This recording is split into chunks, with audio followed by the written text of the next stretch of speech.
नमस्कार, ये पीबीएनएस की हिंदी सेवा है और आप सुन रहे हैं पीबीएनएस संपादकीय सच की सोच।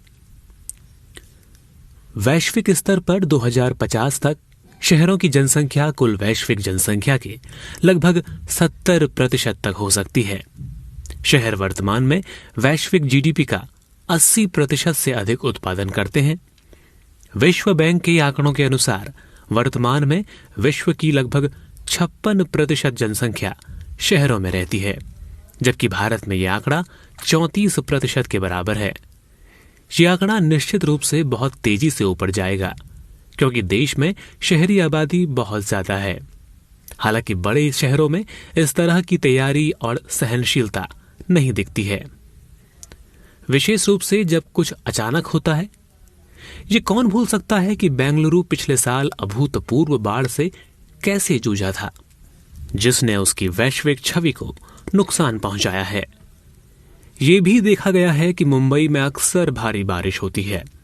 इसी तरह चेन्नई को 2015 में विनाशकारी बाढ़ की स्थिति का सामना करना पड़ा था। दिल्ली एनसीआर भी ऐसी स्थितियों से अछूता नहीं है। भारी बारिश यहां भी जनजीवन को अस्त व्यस्त कर देती है। इसी तरह छोटे शहरों और कस्बों के लिए बुनियादी ढांचे से संबंधित मुद्दों का आसानी से अनुमान लगाया जा सकता है। ये सब खराब शहरी नियोजन, नियमों के बड़े पैमाने पर उल्लंघन, लाल फीताशाही और अन्य कारकों के बीच भविष्य की योजनाओं के अभाव को दर्शाता है। इसमें कोई आश्चर्य की बात नहीं कि G20 इंडिया प्रेसिडेंसी के तहत पहली G20 इंफ्रास्ट्रक्चर वर्किंग ग्रुप यानी IWG की बैठक पुणे में 16 से 17 जनवरी को इतने धूमधाम से आयोजित की गई थी। बैठक में IWG सदस्य देशों, G20 सदस्यता के 65 प्रतिनिधियों, अतिथि देशों और अंतर्राष्ट्रीय संगठनों ने भाग लिया। IWG ने बुनियादी ढांचे के निवेश के विभिन्न पहलुओं पर विचार विमर्श किया। इसमें एसेट क्लास के रूप में बुनियादी ढांचा विकसित करना और गुणवत्तापूर्ण बुनियादी ढांचा निवेश को बढ़ावा देने के साथ ही लचीले, समावेशी और टिकाऊ शहरी बुनियादी ढांचे के निर्माण हेतु वित्तीय साधन को जुटाने के लिए इनोवेटिव साधनों की पहचान करना शामिल है। इस तरह के मंच पर इंफ्रास्ट्रक्चर आधारित चर्चा महत्वपूर्ण हो जाती है, क्योंकि इससे मिलने वाले परिणाम आर्थिक विकास के एक सामान्य उद्देश्य को बढ़ावा देने के लिए G20 फाइनेंस ट्रैक की प्राथमिकताओं में आसानी से फिट हो सकते हैं। इसके अलावा सतत शहरी विकास के लिए भविष्य के रोड मैप को तैयार करने के साथ साथ भविष्य में शहर जिन चुनौतियों का सामना कर सकते हैं, उन चुनौतियों पर चर्चा करने के लिए एक मंच के रूप में इंफ्रा बैठकों का भी उपयोग किया गया है। पुणे की बैठक सदस्य देशों, अतिथि देशों और अंतर्राष्ट्रीय संगठनों के लिए शहर के बुनियादी ढांचे से संबंधित सर्वोत्तम प्रथाओं को सहयोग और साझा करने के लिए एक बेहतरीन मंच साबित हुई है। जो बात इस बैठक को और अधिक प्रासंगिक बनाती है, वह financing cities of tomorrow inclusive, resilient and sustainable है, यानी शहरी विकास से जुड़ी इस बैठक की फ्लैगशिप प्राथमिकता।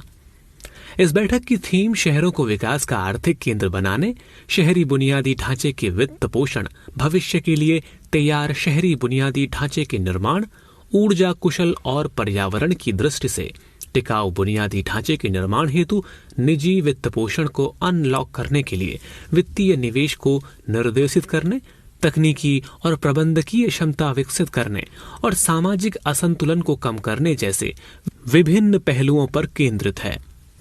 दुर्भाग्य से बुनियादी ढांचे में निवेश संकट को हल करने में असमर्थता अब विश्व स्तर पर 79% वैश्विक ग्रीन हाउस गैस उत्सर्जन के लिए जिम्मेदार है। इस बैठक से पहले 13 जनवरी 2023 को एक कार्यक्रम आयोजित किया गया था, जिसमें पूरे देश के शहरी विशेषज्ञों और उद्योग प्रतिनिधियों के साथ साथ 9 से अधिक भारतीय राज्यों के नगर आयुक्तों सहित 300 से अधिक लोगों ने भाग लिया था। इसका उद्देश्य उन्हें G20 इंफ्रा मीटिंग्स के दौरान चर्चा की जाने वाली चीजों को शामिल करने के लिए तैयार करना था। बैठक इस तथ्य पर केंद्रित थी कि पहाड़ों और नदियों के विपरीत शहर मानव निर्मित हैं, जो दुनिया भर में हो रहे विकास और परिवर्तनों को दर्शाता है। शहर यह भी दिखाते हैं कि शहरी नियोजक भविष्य में होने वाले बदलावों, जरूरतों और चुनौतियों का जवाब देने के लिए कितने तैयार हैं। इसलिए एक लचीला और कुशल शहरी बुनियादी ढांचा बेहद जरूरी है। धन्यवाद।